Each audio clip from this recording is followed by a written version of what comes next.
Hello all, it's Creatively Anzi here.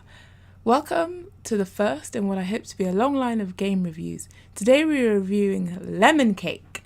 Lemon Cake is a cooking or rather baking simulation game by indie dev Eloise LaRouche. I want to thank Eloise for providing us with this game code to be able to review the game. It has been so much fun. The tagline for the game is grow ingredients in the greenhouse, bake pastries and sweets in the kitchen, serve customers in your own store. So let's dig in. Did you see what I did there? Okay, so of course when you first launch the game, they're setting up your character, the customization, hair color, eye color, hairstyles, all the usual suspects when it comes to customizing your game. You get cute outfits. Unfortunately, there's 2 options that are locked, but I'm hoping that you are able to earn them down the line somewhere. The game starts, after the customization, the game starts with a strange and rather hostile, I may add, ghost of Baker's past, instructing you on how to turn around this rundown bakery back to its former glory it once was, whilst telling you how their recipes are so much better than yours are. Someone has a chip on their shoulder. Your first day, you are shown by the ghost again how to make recipes, clicking on the recipe icon, then mixing it in the bowl, and then the oven if it requires the oven, and rinse and repeat, sort of similar format for the different recipes that you do. The ghost will tell you about tidying up. Oh my goodness, seriously guys, you need to tidy up. Any new customer that walks in, woe betides you if you're a nanosecond late tidying up after the customer that you currently have that's just finished their pastry, because a potential customer that's just walked in will leave so quickly you wonder if they were even there in the first place. I'm not kidding.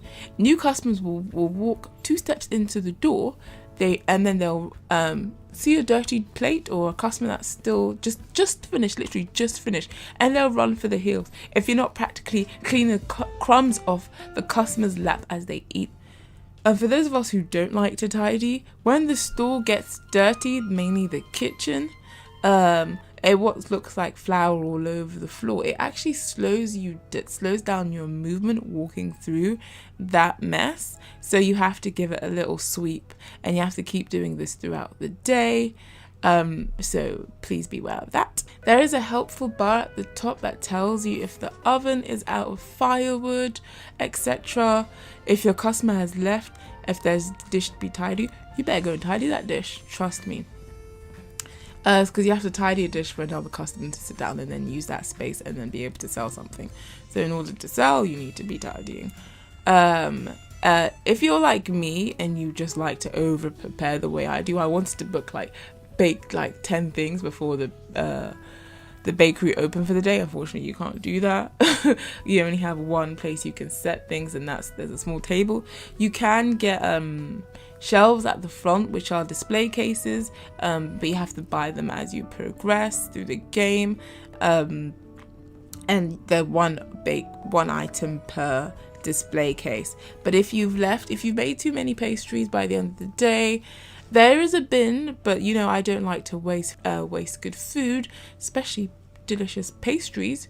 You can leave it on the table overnight, and presto change which magically wraps itself into a gift, and you can slyly put it on the display shelf, and eventually some desperate kind customer will purchase this day-old pastry. Success. So the storyline progresses quite nicely. You're trying to renovate this rundown bakery into a shiny, polished new bakery with new stuff, extra ovens, or rather fixing the ovens that are there. Mainly it's a fixer-upper. And getting tips will be able to allow you to purchase all these items that are locked, as you can see, and there's 3 different places, so just purchasing them will be able to unlock different things. Going around the kitchen faster is something you do. The display cases are obviously very helpful because a customer can directly just purchase from the display cases. You don't even have to go out there. And to progress the story and sort of get the bakery up and looking nice, you have to unlock all of these things. To do that, you have to sell some delicious creations. That sort, all the things that you're generally used to when it comes to sort of these cooking simulations, you know. And you are given new recipes by your not so friendly neighborhood ghost of bakers past, and they will give you extra recipes, and you can chop and change these recipes and that kind of things.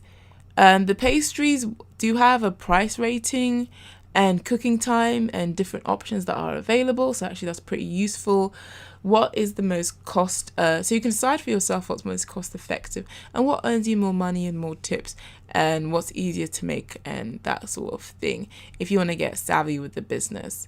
But of course the name of the game is to be a baker and make beautiful pastries, but you also do want to earn money and buy, you know, your different upgrades, that kind of thing.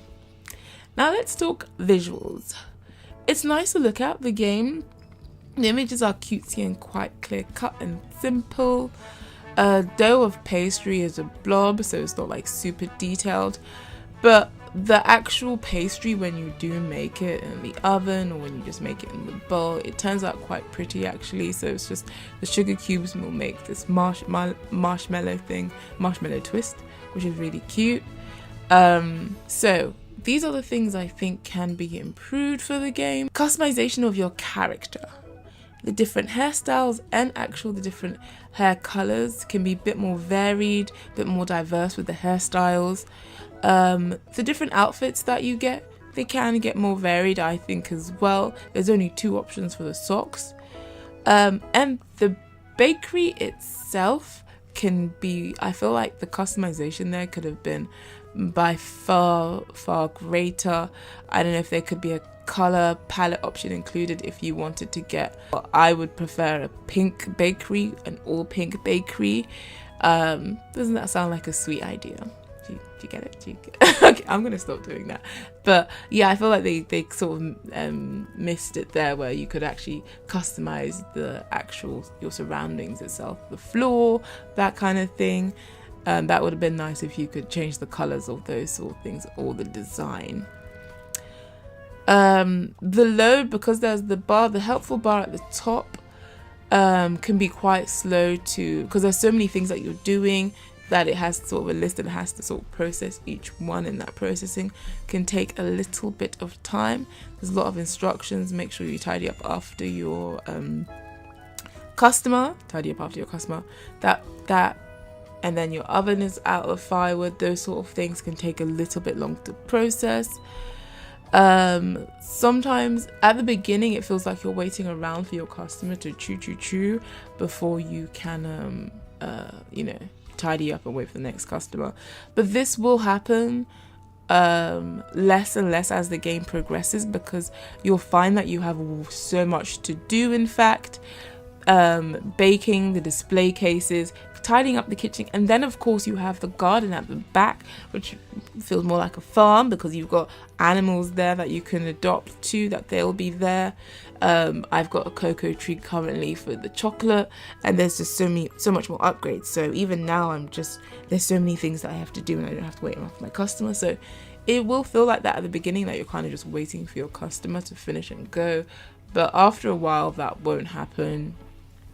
After it won't take too long to get to that stage. Things that I like about this game, almost everything I will add as things can be improved part. This is things I like but can be improved. I wish it was available on the Switch, because this feels like the sort of game you'd want to be playing when you're out and about. But again, I really enjoy this game. I'm a huge fan of cooking games, and if you enjoyed Cake Mania on the DS Lite and Overcooked game series, Overcooked 1 and 2, this will be right up your alley, with like having fun running around the kitchen and serving customers who have an insatiable need for pastries. Yes, it's fun, it's lighthearted, it's a stress-free game. It's the sort of vibe you get from playing Animal Crossing, you know? I like the progress, and because of the multitude of things you are doing, the game doesn't feel repetitive, even though you're doing sort of similar things like baking, that kind of thing. because you can chop and change the recipes. You can do cookies on the menus instead of a baguette, that kind of thing. You can grow your strawberries, you can grow the cocoa in the garden. Then you have to take care watering the plants, tidying up the kitchen, doing the customers, the display cases.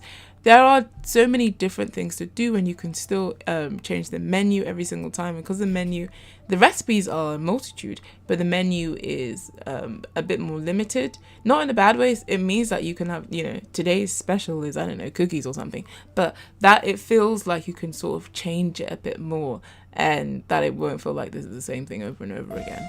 So I will say that about it. Would I recommend this game? Yes. Lemon Cake is a treat for all users. Lemon Cake is out now, so I do recommend that you check it out. It's available on Steam. The link will be in the description as well for Lemon Cake, so do be sure to check that out. Thank you for watching. Please let me know your thoughts on this game in the comments below, and be sure to follow MG for more game reviews. Please be sure to like and subscribe if you like this video. Check out our site at themelongamers.com and check out our socials on Twitter and Insta. See you all later. Bye.